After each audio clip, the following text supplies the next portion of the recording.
Great. Thank you everyone for being here. Excited to get started. I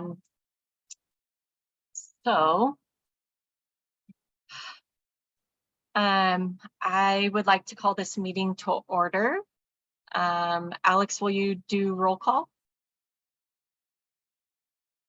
Yes, I can do that. Please say present if you are here. Starting off, Devin Connex-Cease. Present. Thank you. Noah Fay. Here. Hello.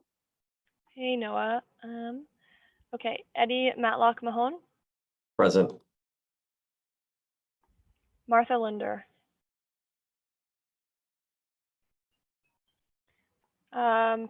Portia Anderson. Present. Patricia Barnes Sam.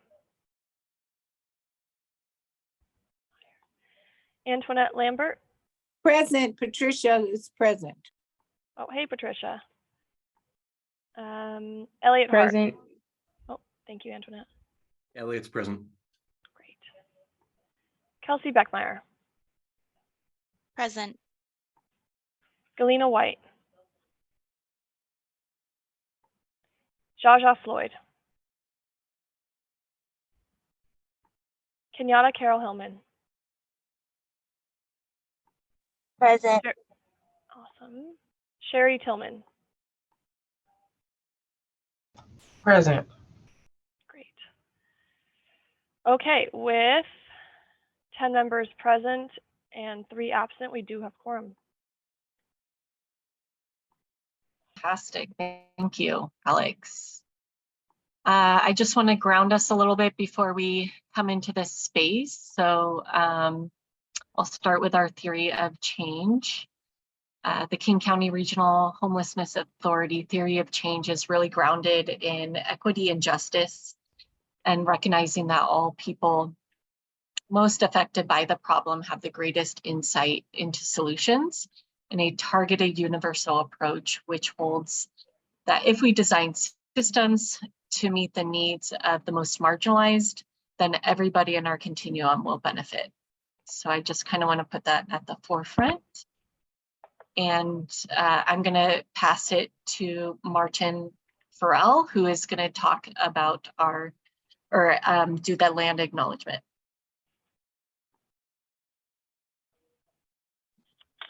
Thank you, Beth. I'd like to start my land acknowledgement by identifying that King County sits on the land of the 21 tribes of the Sahelish people. We operate primarily on the lands of the first Seattle's people, the Duwamish tribe. We always have to enter our work with the understanding that as a nation, we have not reconciled our occupation of indigenous people's land. We need not only to elevate their voices, but center them as part of our ongoing work while we are here. Thanks. I'll pass it back to Beth. Thank you, Marvin. I really appreciate it.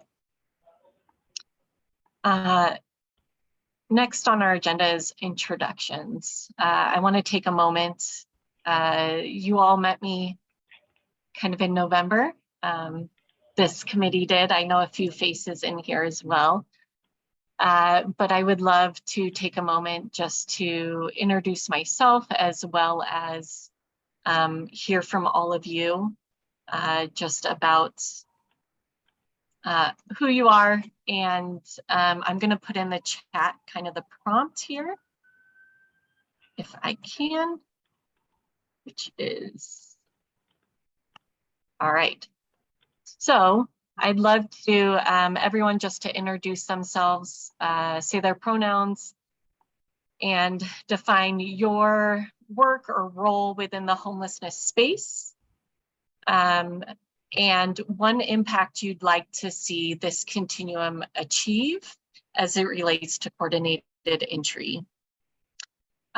So my name is Beth Lazar, she, her pronouns. I'm the Deputy Chief Program Officer at the RHA. And in that space, I oversee our coordinated entry, our direct service, acquisition, and partnership kind of oversight and work side along our other Deputy Chief Program Officer, Gutierrez, who is overseeing our programs, contracts, and procurement process. So we kind of share a dual role in that to make sure that that is all covered for our continuum. And one impact I'd like to see achieved in our continuum for coordinated entry is how we are looking at the throughput and ensuring that not only equitable access to housing resources, but also an increase in, or I should say a decrease in the amount of time we get someone into housing. So I will pass it off to committee member Beckman Meyer. Or Beckmeyer. Why did I say Beckman Meyer? Beckmeyer. Sorry. It's all good. I've gotten lots of interpretations of my last name, so no worries. Hi all, Kelsey Beckmeyer, she, her pronouns, the Program Performance Manager with KCRHA, having troubles remembering who I am. I think one impact that I would love to see in terms of our coordinated entry system is a shift to a full actual system of really understanding what individual and family needs are. I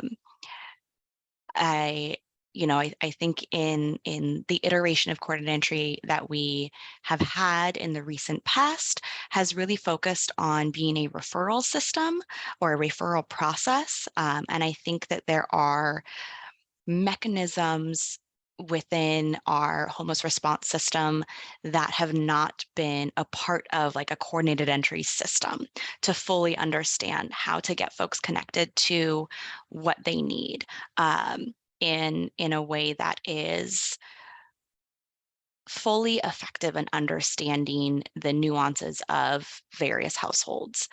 So I would love to see a shift from focus on a referral process to a more kind of complex understanding of system-wide needs, and bringing in kind of the web of opportunity, and creating really clear connections and pathways that are expanded beyond what coordinated entry has been in terms of focusing on kind of a narrow definition of housing resources that we currently have within coordinated entry. And I will pass it to Member Tillman.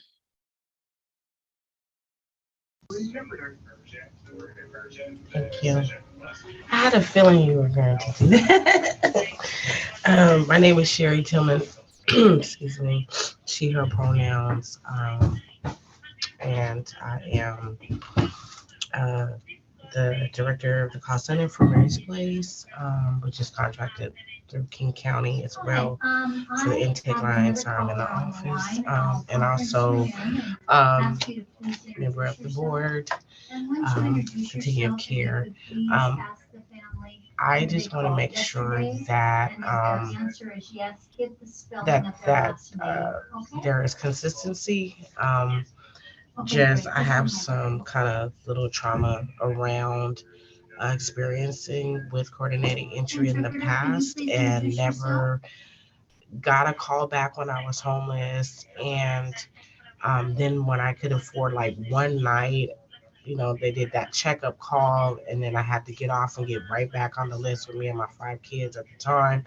And then the next night I was homeless again. And so I just want to be able to help to be that voice to make sure that families don't experience that and they are getting the help that they need to get in something stable or permanent. So, and get the correct answers, and people are being educated that are when they call 211 or go through those questions, and if they need help as well, because there's a lot of questions when you go through that assessment and you don't know what to say because you're not told like the worst, it puts you on the top of the list in situations. And so, it's just kind of like you're just kind of scared to say because you have kids, like, are they going to tell CPS?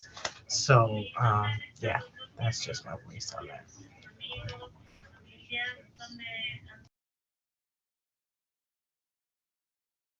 And I'm picking somebody, right? Yes, can you pass it along? Thank you. Sure. Noah. Okay. Thank you.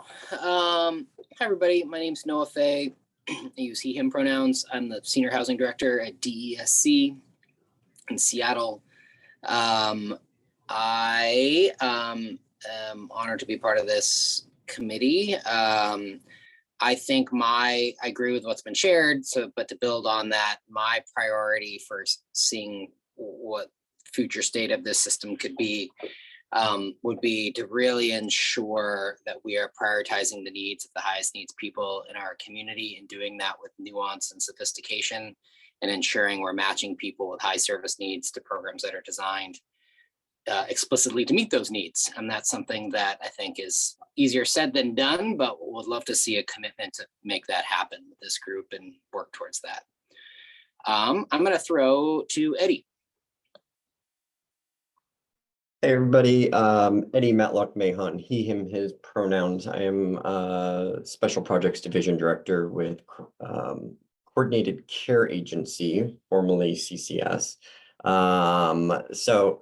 One thing I would love, besides everything else that everybody said, one of the things I always want to try to highlight is not just shortening the time of people getting into housing, but making sure that the throughput is there and from our shelters into housing.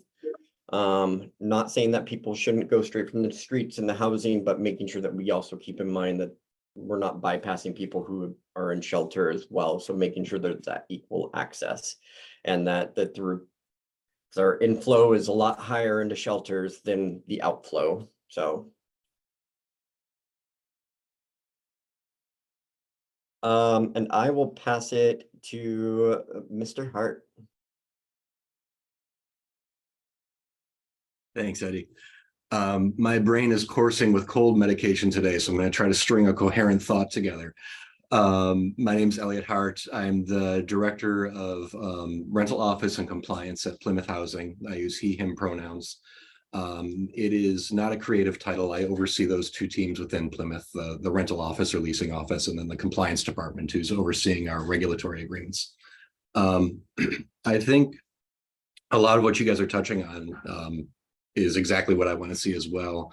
I think what I might kind of zero in on for me is hoping to see or discover pathways where we can explore points of pain as housing providers and as service providers to get to know more about what makes each of us tick and where our hardships are, so that we can see kind of more efficient partnerships and better service for the human beings who are in the middle of all these teams and bureaucracies seeking housing. And I will pass to Portia. Good morning. My name is Portia Anderson. I use she, her pronouns. I'm the Director of Housing and Support Services at Friends of Youth.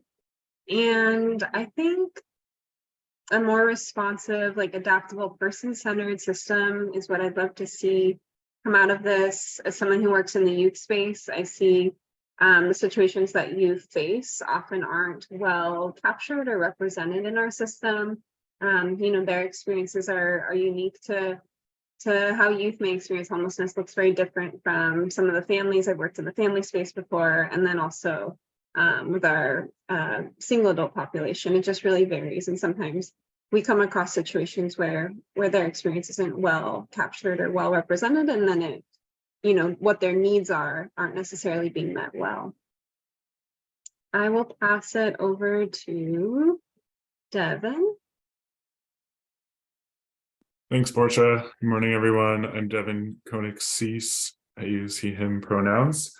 And I work at King County in the Department of Community and Human Services. I am a project manager on the homeless housing programs team. So I manage contracts for permanent supportive housing, along with 10 other folks on my team. And so I'm representing that group. I also live in Seattle, and have direct connections to coordinated entry through family and friends. And so coming into this space, I think a lot of my thoughts, have already been shared by other folks. I really appreciate, that we're all kind of coming into this with the same ideas. And I think an area of focus that I will highlight is just reducing the burden on folks in documentation and the process of being matched with a resource and then accessing that resource. I think that's something, in addition to everything else that's already been shared, that I hear about a lot, that just understanding what's required and being able to get that together and do that in a way that's not adding any barriers or unnecessary work is another really important piece of this. Thank you all. And I will pass it to, let's see, I don't think Kenyatta was gone yet. Good morning. Right now I'm doing my field practicum at the Needle Exchange, and I would like to have more resources that are accommodating the needs for the people, and more response by the resources sooner than what the response has been that I've seen.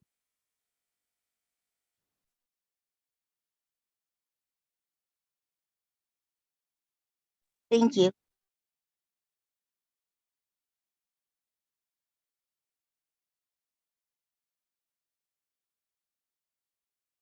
Has anyone not gone on the committee? I think that is. I have not gone. Hi, all. Marvin Futrell, he, him, director of the Washington State Lived Experience Coalition. I entered this space as one of the co-chairs for the Continuum of Care Board. I'd like to highlight everything everyone has already said, but I will always bring, hopefully to the spaces I work in, better understanding, not only of the theory of change, but the differences between a management system and a pathway for resolution. The two aren't not necessarily one and the same. And we run into, I've noticed system-wide, run into more problems trying to manage what few resources we may have versus how do we create an equitable system that fairly utilizes them. So I look forward to working with everyone. Thanks. Thank you. And committee member Barnes Sam, did you have an opportunity to speak? I don't think. Hi, my name is Patricia. Pronouns Dr. Sam. Work with DESC. I am a mental health professional on our behavioral health response team. And I work primarily within the community for our most vulnerable populations. Many of them are unhoused with chronic mental health and other, lived experience, trauma, things like that. And I echo everything that has been said. What I would like, if I could find the right words, is being, I'm a frontline worker, so I'm right out there and I'm working with the client, case managing, helping to tier them with the community. And when it comes to, so I would like to see like, more equitable and education and within the system with our partnerships and the other providers, because it is a process that, and it's even re-traumatizing for, I've experienced for the folks that I work with, the access to, like I heard someone mention, just being able to call. I do a lot of call, and at this time it's just, you can't get through to anyone. Yeah, so reducing that, just reducing the stigma and just how our clients show up, being able to treat them with the respect that they deserve. Everybody does, they deserve housing. And just, yes, that part of the long, how can we help to revisit the system and the long period of, I know we have to do the paperwork and things like that, but how can we just make our system better and more friendlier for the folks that we are working with, and then educating our network, our teams, our providers. And a good example of that is like me, I will help my client get into, I won't say a particular housing unit, but I have to communicate and help advocate. And a lot of times our clients give up because they do not know, and their complaint and bringing their voices in is a good thing. Bringing more voices of our people in, because when they go in to do everything that they're asked to do, the way they present, they may get, I had an experience with one of my clients that was blackballed because they labeled him as aggressive when he was just asking to be explained the process. So some education around that amongst our partnerships. Thank you.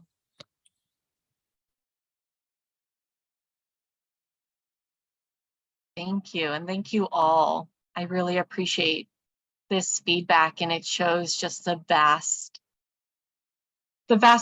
areas that coordinated entry really plays on, right? It's a system, and there's so many different components of what we need to be looking at as we look at this system and how it plays into every way that we are talking about coordinated entry. It's from access to prioritization to throughput to centering it on kind of the voices of people being impacted and creating pathways for this. And so it was really great to hear from all of you about kind of what we see in similarities, as well as just pointing out the different areas we need to focus on.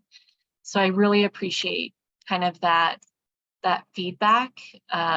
This really takes us into how we want to look at coordinated entry kind of moving forward. And I think,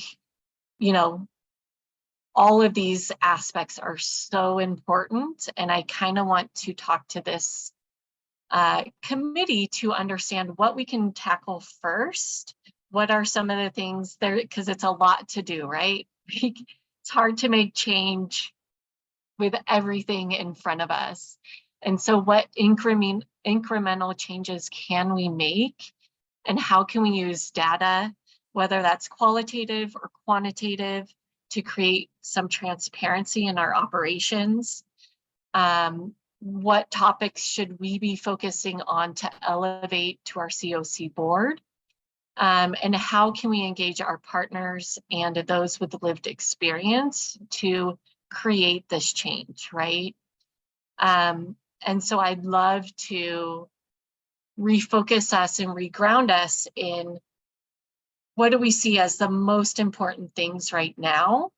And what are also maybe, what are the easy wins that we can create for ourselves for this system that have high impact, right? And so I would love to kind of create that discussion amongst us over these next couple months to focus in on 1 or 2 topics at a time that we feel could have the greatest impact and the quickest impact, because we know some things take a long time. And so I kind of want to open it up to also revisiting some of the work that has already been done by this committee. In November, we did discuss the prioritization recommendations, right? And that went to our COC board and we put it on hold because we wanted to look at fair housing law. And so we are working, I just kind of want to circle back on that because I know that was one thing that we had pushed forward. And there was a lot of work that went into that. We looked at data. We looked at how this could have the greatest impact. And so to circle back with you all, we are working with HUD and our HUD TA to really help us define that. So I don't have an answer for you today on how those fair housing laws impact that prioritization that was recommended to the COC board. But it has not fallen off my plate in any way. I am definitely working with them to ensure that that does not get lost and that work does not get lost. So that is one area that we are focused on, and we'll revisit again in February to bring to light any answers that we have had. And then based on those answers that we get from HUD, to be able to bring that up to our this committee again to see if we need to make any changes, and what we will talk about internally based on those changes here at the RHA, and make recommendations to this committee as we move forward, and then to elevate it to our COC board again to vote on. So that's kind of the process that I want to tell you that we are in right now. Committee member Matlock Mahone. Hey, 2 things. First one, just kind of looks like Noah is in the attendees list. He probably needs to be promoted to a panelist. Thank you. Yes. The other thing is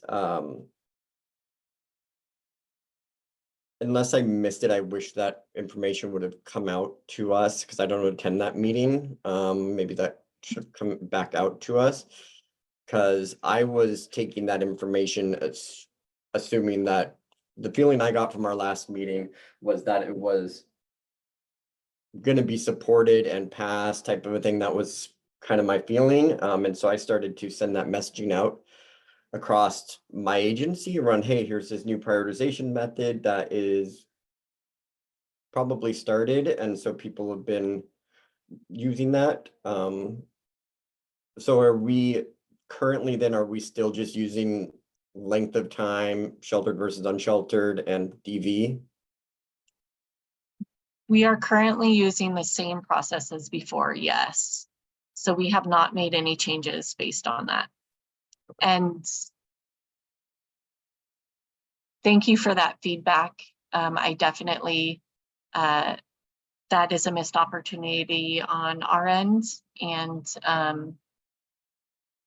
noted for the future to report back anything that happens in the COC board.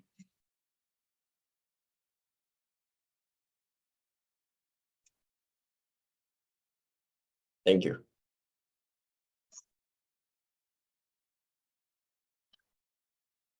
Yes, we definitely need to improve our communication loop, and that is top priority as we move forward. So, great. Any other questions just about that topic? Hi, this is Patricia. I just wanted to add that I'm also on the COC board. Great. And yeah, and I'm new to both this committee and the board. I do want to just quickly share when you were asking about like priorities or what we can work on. One thing I wanted to say is, or bring to this space, being a frontline worker in the community, and then I work with communities, I work with individuals and systems of care, providers, the whole scope. So I'm like the advocate, the representative for the person I'm working with.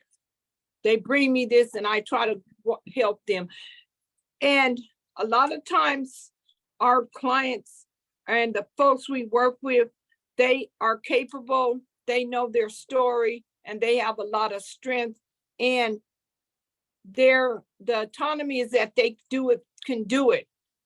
But they run into a lot of barriers and they come back and report to me. This happened, I was treated like this. I have the documents, and just being that clarification, and they shut down and feel it's hopeless. And I have to step in, and then it becomes on me, and me with my lived experience going through it, I'm affected by it. So I'm asking where can we voice this? Who do we, as like myself, being on the board, working in the agency, working with other providers, I went in a community and I experienced the same trauma. And I was like, wow, thankful I have grown to be able to, I've had to swallow and become professional. But I recently went in to undo some things. And this person is just sitting there like blasé, not looking at me have their phone and just looking at social media stuff. And it was hard for me to contain myself. And so I'm carrying this. So I would like to know, and maybe someone can help, like I'm sharing my voice now, who can I talk to about this? Where do I go to share some of this information so that we'll know what's going on in the community, to hold other providers and people that are working with our consumers, our community,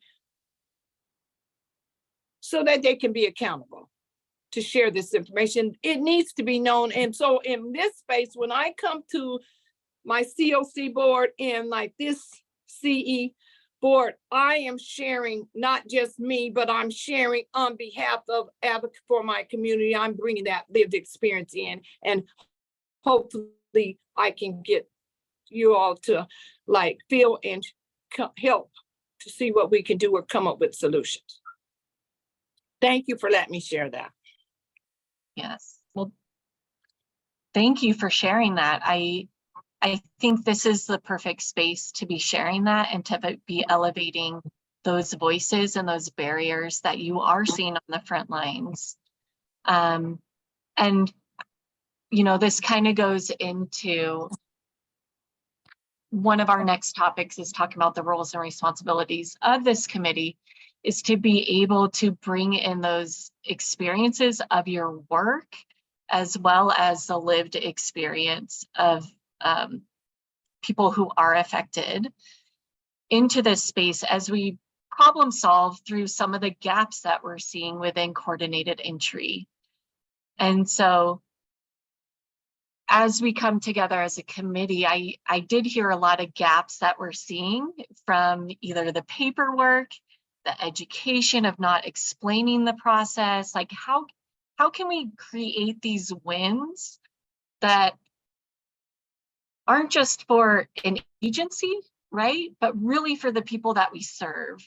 Because we can have gaps in paperwork between different providers. All the paperwork might look different, for example, and that's on the agency side. But then how do we translate that and create that education aspect as we're requiring our clients or our unhoused individuals to complete this work, whether in the field or in a shelter environment. We need to be able to break down that process for them in a very concise way and in a way that's relatable to them instead of on a technical aspect. And so being able to bring that to this space, I think as we tackle, this is where I want to bring us back, is tackling topics at a time to problem solve through those issues and be able to bring up different aspects that we need to be considering from not only the single adult space, but, you know, I heard from Council Member Anderson just about the youth space and family and how we incorporate that as well, because they look different than maybe the single adult space. And so we need to be thinking it from a holistic point of view. And I think all of you in this room can provide that unique kind of perspective as we tackle the issues in front of us, whether that's the prioritization, whether that's the access point and the education, whether that's the throughput. So I want us all to be focused on maybe a specific topic and to provide your experience and how we can make that one topic move forward. But yes, you're in the perfect space for that.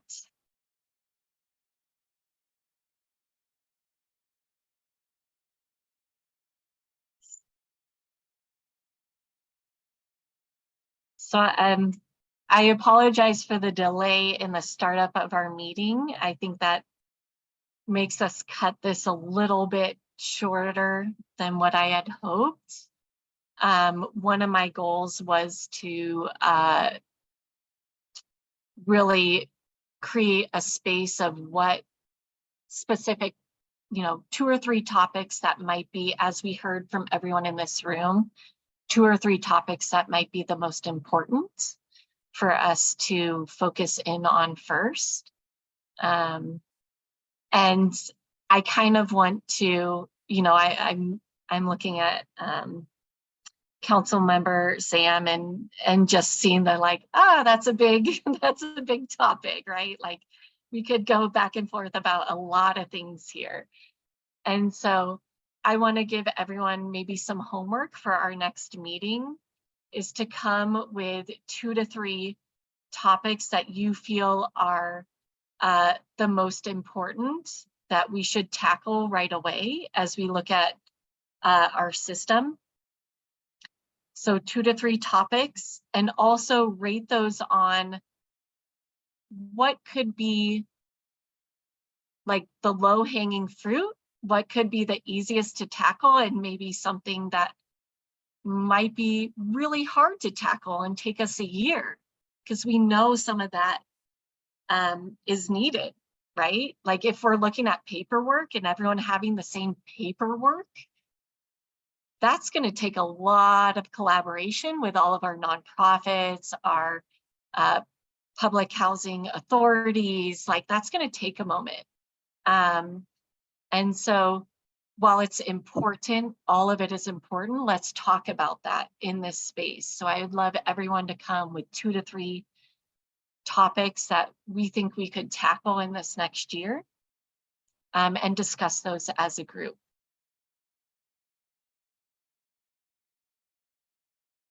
Does that sound, I'm seeing some head nods. Great. And if one of those is the prioritization and getting that passed, I want to hear that. Like I want to hear what is most important. So please think about what we discussed here today. Go back to this recording to hear everyone's kind of thoughts. We'll send out the meeting minutes as well so that you all can hear what were expressed by your colleagues. And I would love to revisit this topic with everyone in the room and kind of have that the focus point of where we get started for this year.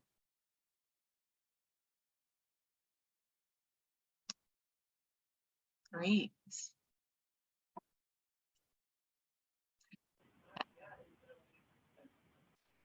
Great. Well, thank you, everyone. I move to adjourn this meeting.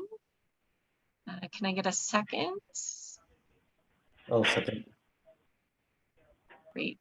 Thank you. And just so everyone is aware, our next meeting is February 22nd, and it will be at 10:30, and we will post the agenda on the website a week before, as well as email that out. Thank you. A quick question. Will our meetings be an hour now or an hour and 90 minutes? It's an hour. Because it was 10. Oh, okay. Yeah. Thank you. Yes. All right.